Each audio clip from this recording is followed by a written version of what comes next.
इस दुनिया में आने का आपका कोई उद्देश्य है या फिर ऐसे ही बिना किसी वजह के इस धरती पर भेज दिए गए हैं? ये बात तो सत्य है कि इस दुनिया में कोई भी घटना बिना किसी वजह के नहीं होती। जो भी होता है उसका कोई ना कोई उद्देश्य जरूर होता है। जब प्रत्येक घटना का कोई ना कोई उद्देश्य जरूर होता है तो आपके इस दुनिया में आने के पीछे भी कोई ना कोई उद्देश्य जरूर होगा। क्या आपने अपने इस उद्देश्य के बारे में कभी सोचा है? क्या आप जानना चाहते हैं कि आप इस दुनिया में क्या करने आए हैं? यदि आप जानना चाहते हैं तो इस वीडियो को अंत तक जरूर देखिएगा। इस दुनिया का प्रत्येक व्यक्ति केवल एक ही उद्देश्य और अधिकार के साथ पैदा होता है, और वो है अपने जीवन में सफलता प्राप्त करना। हम ऐसा क्या करें जिससे हमें सफलता मिल सके? क्या ऐसा कोई मंत्र है जो हमें सफलता दिला सके? सफलता वो मंजिल नहीं है जिसे पाने के लिए हमारे आसपास के लोग हमसे कहते हैं और अपनी मर्जी को हम पर थोपते हैं, बल्कि सफलता वो मंजिल है जिसे हम खुद पाना चाहते हैं, और हम वह पाना चाहते हैं जो हमें अच्छा लगता है। हम उसे पाना चाहते हैं जिसमें हमें सुखद अनुभव होता है। हमारी मंजिल वही है जिसे प्राप्त करने में हमें आनंद का अनुभव हो। अतः आप अपनी मंजिल को किसी दूसरे के बताने से नहीं बल्कि खुद चुनिए।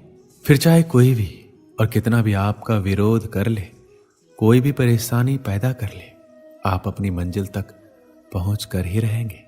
तब आपको कोई रोक नहीं सकता। और अगर बिना मन की सफलता मिल भी गई तो जिंदगी भर खुशी नहीं मिल पाएगी। यदि सफलता को प्राप्त करना है तो अपने मन के सागर में गोता लगाओ और देखो कि आप अपनी जिंदगी में कौन सा रंग भरना चाहते हैं। देखो कि आप अपने आप को किस रूप में देखना चाहते हैं।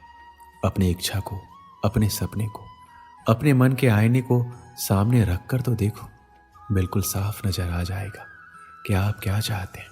आईना कभी झूठ नहीं बोलता, ना ही कोई शंका पैदा करता है। जो जैसा है बिल्कुल वैसा ही दिखाता है।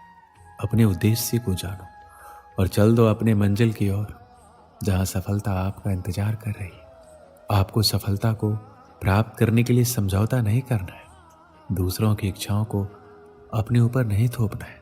जो आज सफलता के शिखर पर है तो उसका एक ही कारण है कि उसने वो किया जो खुद करना चाहता था। उसने अपने मनपसंद कार्य को अपना कैरियर चुना। अतः यदि सफलता का प्राप्त करना है तो उठो, जागो और चल दो अपनी मनपसंद मंजिल की ओर। और तब तक मत रुको जब तक सफलता प्राप्त ना हो जाए। अपने खुद के सपने को हकीकत बना दो, ना कि दूसरे के थोपे गए सपनों को हकीकत बनाने की कोशिश करो। क्या आप जानते हैं एक सफल और एक असफल व्यक्ति में सबसे बड़ी समानता क्या होती है और सबसे बड़ी असमानता क्या होती है? दोनों में सबसे बड़ी समानता ये होती है कि दोनों ही सपने देखते हैं, लेकिन सबसे बड़ी असमानता ये होती है कि सफल व्यक्ति तो खुद के सपनों को हकीकत में बदलने के लिए सफलता की ओर कदम बढ़ा देता है, जबकि एक असफल व्यक्ति दूसरों द्वारा उस पर थोपे गए सपनों के बोझ को लेकर उन्हें हकीकत में बदलने के लिए कोशिश करता है। ये बात समझ लीजिए कि अपने मनपसंद सपनों को पूरा करने के लिए कदम बढ़ाने से ही सफलता हासिल होती है, और तभी हमारा इस दुनिया में आना सफल हो जाता है।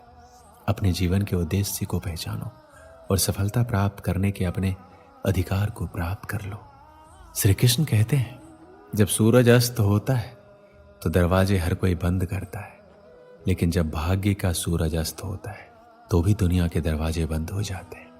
जब कभी ऐसी स्थिति आए तो आप ध्यान रखना कि सभी दरवाजे बंद हो सकते हैं, लेकिन परमात्मा का दरवाजा कभी बंद नहीं होता, वह हमेशा खुला रहता है।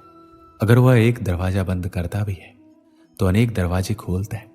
उदासी और दुख में डूबा हुआ इंसान बंद दरवाजे की ओर देखता है और भगवान की कृपा के जो दरवाजे खुले हुए हैं उधर नहीं देखता। जब हम भगवान को भूलते हैं और किसी अहंकार में आकर ये सोचते हैं कि मेरी अकल, मेरी शक्ति, मेरा सामर्थ्य और मेरी योग्यता के कारण ही ये सब संभव हुआ है और मैं अपने कार्यों में सफल हुआ हूं, तो ध्यान रखना, घमंड से इंसान भूल सकता है परंतु फल नहीं सकता, क्योंकि परमात्मा को किसी का अहंकार बर्दाश्त नहीं है। जब व्यक्ति ऐसा करता है तभी चोट खाता है।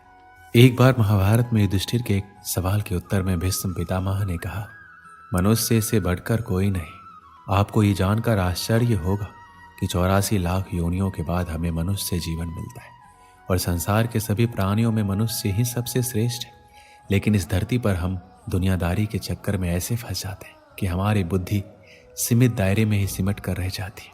हम सांसारिक सुखों को ही सब कुछ मानकर उसमें लिप्त रहने में ही अपना सौभाग्य और अपने जीवन की सफलता समझते हैं। क्या आपने कभी सूर्य की बिखरी हुई किरणों को लेंस के माध्यम से एकत्रित करके किसी कागज पर डाला है? आपने ऐसा जरूर किया होगा और आपने देखा होगा कि जब हम सूर्य की बिखरी हुई किरणों को लेंस के माध्यम से एकत्रित करके उसे किसी कागज पर डालते हैं तो वह कागज जलने लगता है। जरा सोचिए, सूर्य की किरणें तो हर तरफ है, लेकिन फिर भी लेंस ने ऐसा क्या जादू कर दिया कि सूर्य की किरणों ने कागज को जला दिया। दरअसल ऐसा इसलिए हुआ क्योंकि लेंस को पता था उसका लक्ष्य क्या है। उसका अपने लक्ष्य पर फोकस था। सूर्य की हर तरफ बिखरी किरणें किसी को नहीं जलाती, लेकिन जब वही किरणें लेंस के माध्यम से एकत्रित होती है तो कागज को जला देती है। फोकस की मदद से आप ये समझने लगते हैं कि आपको क्या करना है और क्या नहीं करना है। फोकस रखकर काम करने से हर बिगड़े काम बन जाते हैं और आप अपनी ऊर्जा को बर्बाद नहीं करते। अगर आप किसी भी क्षेत्र में ताबड़तोड़ सफलता चाहते हैं तो आपको अपने काम के प्रति समर्पित रहना होगा। जब आप अपने मनचाहे क्षेत्र से जुड़ा कोई काम करते हैं तो उस काम के प्रति समर्पित हो जाते हैं, तो आपको सफल बनाने से कोई नहीं रोक सकता है, खुद आप भी नहीं। एक समय की बात है, एक राहगीर एक देश की यात्रा पर निकला। जब रास्ते में रात हो गई तो वो एक व्यक्ति के घर रुक गया। उस व्यक्ति का नाम था रामू। रामू ने उस राहगीर की खूब सेवा की और दूसरे दिन रामू ने राहगीर को उपहार देकर विदा किया। वह राहगीर रामू की सेवा से बहुत खुश हो गया और दुआएं देने लगा कि भगवान रामू को हमेशा खुश रखना और वह हमेशा दिन प्रतिदिन आगे बढ़ता ही रहे।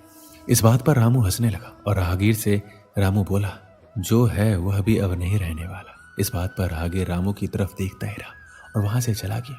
कुछ साल बाद राहगीर रामू के घर आया और देखा सारा धन और सारी संपत्ति सब कुछ चला गया है। रामू एक गांव के बड़े जमींदार के यहाँ नौकरी कर रहा है। वह राहगीर रामू से मिलने के लिए वहां चला गया। रामू ने उस अभाव में भी उस राहगीर का स्वागत किया और झोपड़ी में ही फटी चटाई पर बिठाया। उसके पास खाने के लिए जो रूखी सूखी रोटी थी वह खाने के लिए राहगीर को दे दिया। जब राहगीर वहां से जाने लगा तो उसकी आंखों में आंसू थे और राहगीर कहने लगा कि भगवान तुमने ये क्या किया। तो रामू फिर हंसा और कहने लगा, आप क्यों दुखी हो रहे हैं? ईश्वर हमें जिस हाल में भी रखे हमें खुश रहना चाहिए, हमें धन्यवाद देना चाहिए। सदा समय बदलता रहता है और इतना ही नहीं, ये भी नहीं रहने वाला है। इस पर राहगीर सोचने लगा, मैं तो केवल वैसे ही राहगीर हूँ, लेकिन सच्चा राहगीर तो तुम हो रामू। कुछ साल बाद राहगीर फिर से यात्रा पर निकला और रामू से मिला। देखा तो देखता ही रह गया, सब कुछ बदल चुका था। रामू अब जमींदारों का जमींदार बन चुका था। उसे मालूम हुआ रामू जिस जमींदार के यहाँ नौकरी कर रहा था उसकी कोई संतान नहीं थी। उसने अपनी सारी संपत्ति और जायदाद रामू को दे दी। राहगीर बहुत खुश हुआ और रामू से कहा, अच्छा हुआ वह जमाना गुजर गया, भगवान करे अब तुम ऐसे ही बने रहो। यह सुनकर रामू फिर हंसने लगा और कहने लगा, आपको अभी भी नादानी बनी हुई है।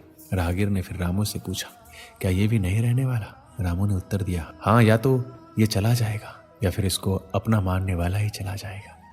यहाँ पर कुछ भी नहीं रहने वाला है। अगर कोई चीज शाश्वत है तो वो है हमारी आत्मा, वो है हमारे मन की शांति, वो है हमारे मन का सुकून, और बाकी जो कुछ भी है वो हमेशा रह नहीं सकता। राहगीर ने रामू की बात को ध्यान से सुना और वापस चला गया। जो होता है उसे स्वीकार करो। कुछ सालों के बाद राहगीर उस गांव से गुजरा तो रामू का महल तो है, लेकिन उसमें रामू नहीं है। रामू अब इस दुनिया में नहीं रहा, उसकी मृत्यु हो चुकी थी। राहगीर मन ही मन सोचने लगा, एक इंसान जिंदगी भर कितना दौड़ता रहता है, रोता रहता है, दुखी रहता है। जिन चीज़ों के लिए इंसान तड़पता रहता है, दुखी रहता है, वास्तव में वह चीज़ तो हमेशा रहने वाली नहीं है। वो सारी चीज़ें बदलने वाली है। इस कहानी से हमें क्या शिक्षा मिलती है? हमारी ज़िंदगी में जब भी कोई मुश्किल, तकलीफ या दुख आए तो हमें ये सोचना चाहिए कि ज़िंदगी में इससे पहले मुश्किलें या उलझनें आई, क्या वो हमेशा रुकी? जैसे सारी मुश्किलें आकर चली गई वैसे ये भी चली जाएगी। ये हमेशा रहने वाला नहीं है। इसलिए आपको दुखी में दुख नहीं रहना है, क्योंकि ये हमेशा नहीं रहने वाला, ये भी चला जाएगा। दोस्तों, इस वीडियो में बस इतना ही। मिलते हैं अगले वीडियो में। अपना ख्याल रखिएगा। जय श्री कृष्ण।